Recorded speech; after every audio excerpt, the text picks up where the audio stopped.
Looking at the average Treasury bills acceptance rate, there was an improvement to 90.3% from 74.4% in July, as the Central Bank of Kenya accepted a total of 73.8 billion Kenyan shillings of the 81.7 billion Kenyan shillings bids received. Now, the term we're looking at today is, what is a Treasury bill? Well, let's find out what exactly you know.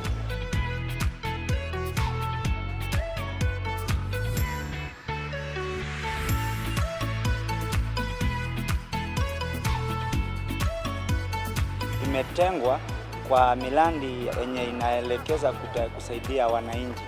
Kwa mfano kama Treasury bill imetenga pesa ya education, Treasury bill imetenga pesa ya agriculture, ya kilimo, Treasury bill imetenga pesa ya kujenga dams, vitu kama hivyo. Hizo ndio naelewa, hiyo ndio maana ya Treasury bill. Treasury bill means what the Treasury owes. Basically the bill. Treasury bills, I understand they are government securities that public can buy and sell. Basically, it's the currency, like the 1,000 shilling notes, the 500 shilling notes, 200 shillings, 100 notes. Those ones. Ni zile za parliament. In the expenditure government in the various things zenye wanafanya. Treasury bill ni the budget, annual budget.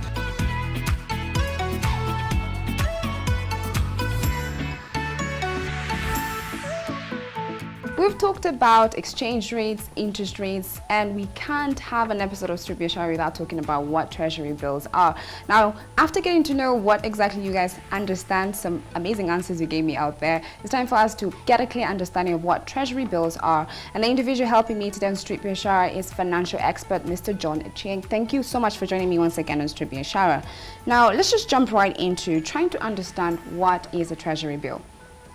A Treasury bill is government debt security that is mostly issued by the central bank on behalf of the government, that has a maturity period of less than 1 year. Okay, wonderful. Yes. Now, why do longer tenor, T-bills attract more subscription?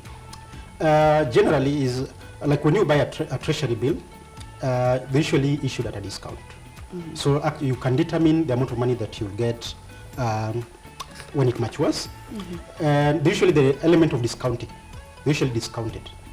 So when you buy a short-term treasury bill, let's say 91-day treasury bill, the amount of return that you'll get there is usually less. Okay. Yeah. But when you invest over a long period of time, let's say 364-day treasury bill, the investor is compensated for the time value of money.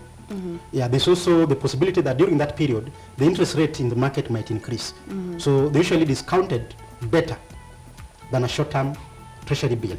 So in that case, in simple terms, that the rate of return, the return that an investor gets on long-term treasury bill, usually higher than the short-term. That's why they usually oversubscribed.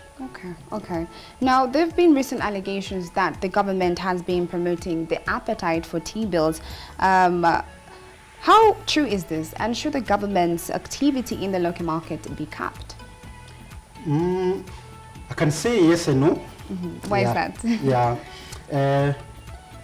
I think what banks have done is that they're in a corner, and when you're in a corner, there's the interest rate cap.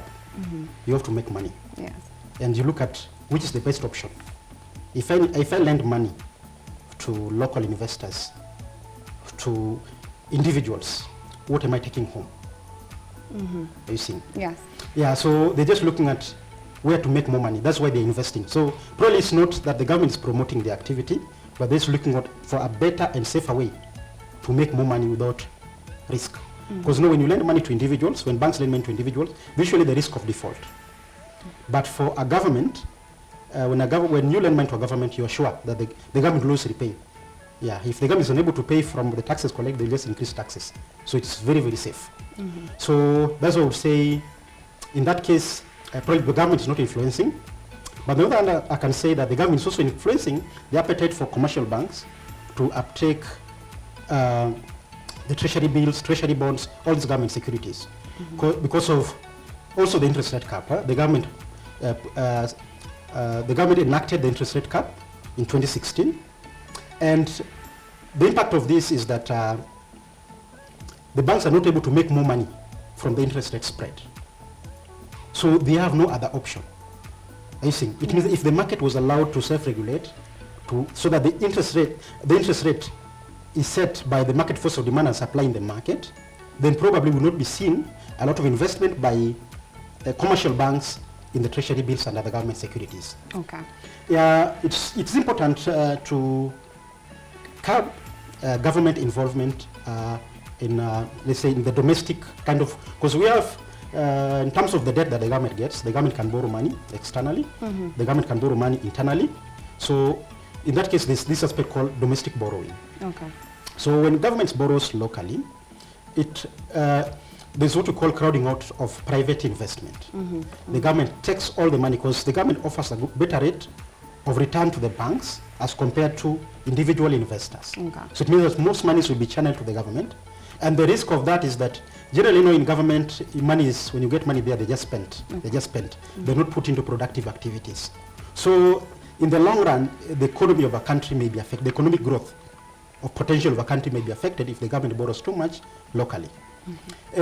Another thing is that in terms of the welfare of the people, when the government borrows money locally, they're usually at a higher rate than international borrowing. So in that case, what the government does is the government taxes the people more to be able to meet this high interest rate that is charged. Yeah, so the only thing is that usually find governments, when they're elected, they usually make promises to the people. And sometimes for them to be able to fulfill these promises, they are forced to borrow money to be able to meet the deficit, the budget deficit. One key thing that the governments do is that they just need to ensure that they collect, they increase probably the tax base, just become efficient in terms of tax collection, so that the taxes that we collect, we're able to collect the taxes that are able to help us meet the budget that has been set. Thank you so much for that.